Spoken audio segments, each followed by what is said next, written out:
चुनाव के बाद बिहार नवनिर्माण अभियान के लिए जनसुराज पूरी ताकत से जनता के बीच में जाए, जनसुराज को जाना है। उसी के तहत मैं हर जिले में एक दिन या 2 दिन बिता रहा हूं, ताकि जनसुराज से जुड़े हुए जो लोग हैं, जो साथी संगठन के हैं, उनके साथ बैठकर विचार विमर्श किया जा सके कि संगठन को कैसे और धारदार, कैसे मजबूत बनाया जाए, ताकि जो बिहार नवनिर्माण का अभियान जब शुरू करें हम लोग जमीन पर, तो संगठन की कमजोरी या कमी की वजह से वो अभियान में कोई कमजोरी ना आए। इसी के लिए आज मैं बगहा में हूँ, आज पूरे दिन यहाँ रहूंगा।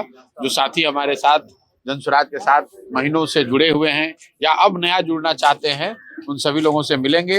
अगले 2-3 दिनों में यहाँ के नए संगठन की घोषणा होगी और फिर उन संगठन के साथियों के साथ बिहार नवनिर्माण अभियान के तहत जो 2 बड़े काम करने हैं, जिसमें कि एक पहला काम ये है कि जिन महिलाओं को सरकार ने 2 लाख रुपए देने का वादा किया है स्वरोजगार के लिए, और चुनाव से पहले 10,000 रुपया दिया, उनका वोट लिया, अब सरकार की जिम्मेवारी है कि उनको 2-2 लाख रुपए दे।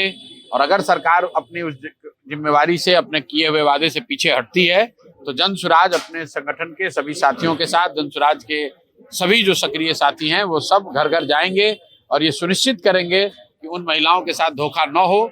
10,000 रुपए पर जो वोट लिया गया है, अब उनका बाकी का 2 लाख रुपया भी उनको मिले। हम वो बिक गई या उन्होंने अपना वोट दे दिया, ये बात तो तब कही जाएगी ना जब उनको 2 लाख रुपए न दिया जाए। पहले तो सरकार ने ये कहा नहीं, हमने वोट खरीदा ही नहीं है, हम तो 2 लाख रुपए लोगों को रोजगार के लिए, स्वरोजगार के लिए दे रहे हैं, महिलाओं के सशक्तिकरण के लिए दे रहे हैं।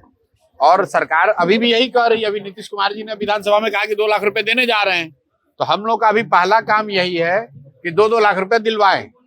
अगर सरकार 2 लाख रुपया नहीं देती है तो स्पष्ट हो जाएगा कि इन्होंने जनता को बेवकूफ बनाने के लिए, महिलाओं को ठगने के लिए उनको 10-10 हजार रुपया दिया चुनाव के समय, और वोट के बाद वो पैसा नहीं दे रहे हैं। तो पहला, जब तक सरकार पैसा देने से पीछे नहीं हटती है, तब तक हम लोग ये कैसे कह सकते हैं कि उन्होंने 10,000 रुपया तो खर्चा हो गया, 10,000 रुपए तो खर्च हो गया। अब परिवार के बच्चे, उनके पति, उनके बेटे, वो तो जा रहे हैं गुजरात में, तमिलनाडु में मजदूरी करने। तो अब मोदी जी या अमित शाह या नीतीश कुमार आके या तो उनको 2-2 लाख रुपए दिलवाएं, और अगर यहाँ के परिवार को 2-2 लाख रुपए मिल जाता है तो इससे खुशी की कोई बात ही नहीं है। अगर यहाँ के बुजुर्गों को 1100 रुपए मिल रहा है, ये तो बहुत अच्छी बात है। जनसुराज ने बात उठाई, लोगों को 1100 रुपए पेंशन मिलने लगा, या 125 यूनिट बिजली आपकी फ्री हो गई, तो ये बहुत खुशी की बात है। अब वो पेंशन 2,000 रुपये हो जाना चाहिए। हम लोगों ने कहा है कि हर प्रखंड में विश्व स्तरीय एक विद्यालय होना चाहिए। सरकार ने घोषणा की है कि वो बनाने जा रहे हैं। तो अब अगले 1 साल में, 2 साल में ये देखा जाएगा कि खाली घोषणा कर रहे हैं कि जमीन पर उस चीज को उतारा भी जा रहा है। कांग्रेस और आरजेडी में टूट की खबरें आ रही है, तो किसी भी तरह से नहीं देखते हैं, उनका मामला, ये कांग्रेस और राजद का मामला, हम लोग को उससे क्या मतलब है भाई। जो चुनाव होता है उसमें जनता सबकी भूमिका तय करती है। उन्होंने एनडीए की, नीतीश कुमार भाजपा की भूमिका तय की है कि आप बिहार में सत्ता में रहिए, बिहार को सरकार में रहिए, सरकार बनाइए, चलाइए।